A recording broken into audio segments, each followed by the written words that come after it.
Hi friends, எது நடக்கக்கூடாதுன்னு நினச்சனோ அது நடந்துருச்சு. இந்த வார்த்தையை நம்மளை சுற்றி உள்ளவங்க அடிக்கடி பயன்படுத்தி நம்ம கேட்டுருந்துருப்போம். ஏன் நாமளே கூட சம்டைம்ஸ் யூஸ் பண்ணியிருந்திருப்போம். இந்த வார்த்தையோட அர்த்தத்தை நம்ம கூர்ந்து கவனித்தோம் அப்படின்னா, எது நடக்கக்கூடாதுன்னு நினச்சனோ அது நடந்துருச்சு. அப்போது நம்ம என்ன நினச்சிருக்கோம் அப்படின்னா, நடக்கக்கூடாதுங்கிற விஷயத்த திரும்ப திரும்ப நினச்சிருந்துருக்கோம். ஓகேங்களா? நம்ம என்ன நடக்கணுமோ அதை பற்றி அதிகமாக நினைக்காம, நடக்கக்கூடாதுன்னு விஷயத்தை பற்றி நம்ம அதிகமாக யோசிச்சுருந்துருப்போம். ஸோ இதனால் இந்த பிரபஞ்சம் என்ன பண்ணிச்சு அப்படின்னா, நம்ம எது நடக்கக்கூடாதுன்னு அதிகமாக நினச்சோமோ அந்த விஷயத்தை கொண்டு சேர்க்குற வேலையை நமக்கு பார்க்க ஆரம்பிச்சிருச்சு. இதுலேருந்து என்ன தெரிஞ்சுக்கணும் அப்படின்னா, இந்த பிரபஞ்சத்துக்கு நம்ம பாசிட்டிவாக நினைக்கிறோமா நெகட்டிவாக நினைக்கிறோமா அப்படிங்கிறதெல்லாம் எதுவுமே தெரியாது. திரும்ப திரும்ப ஒரே விஷயத்தை நினச்சோம் அப்படின்னா, அந்த விஷயத்தை கொண்டு சேர்க்கறதுக்கு உண்டான வேலைகளை தான் அந்த பிரபஞ்சம் பார்க்க ஆரம்பிக்கும். உதாரணமாக பார்த்தீங்க அப்படின்னா, 2 ஸ்டூடெண்ட் இருக்காங்க. 2 ஸ்டூடெண்ட்டுமே எக்ஸாம் எழுதியிருக்காங்க. அதில் ஃபஸ்ட்டு ஸ்டூடெண்ட் என்ன பண்ணுறாரு அப்படின்னா, கோயிலில் போயிட்டு ப்ரே பண்ணுறாரு.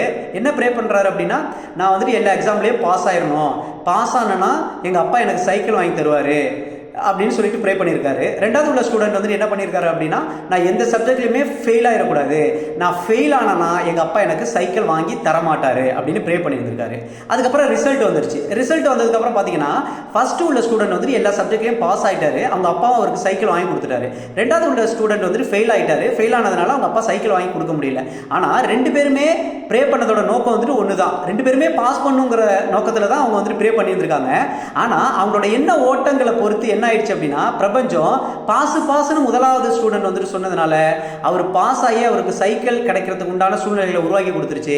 ரெண்டாவது ஸ்டூடெண்ட் ஃபெயிலுங்கிறதுனால அதிகமாக நினைச்சதுனால அவரை ஃபெயிலான மாதிரி சூழ்நிலைகளை உருவாக்கி அவங்க அப்பா சைக்கிள் வாங்கி தர முடியாத சூழ்நிலையை உருவாக்கி கொடுத்துருச்சு.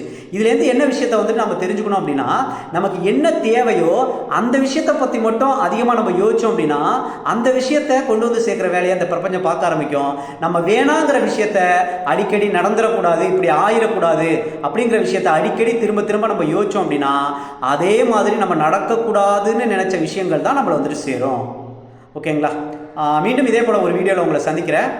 தேங்க்யூ ஃப்ரெண்ட்ஸ், பாய்.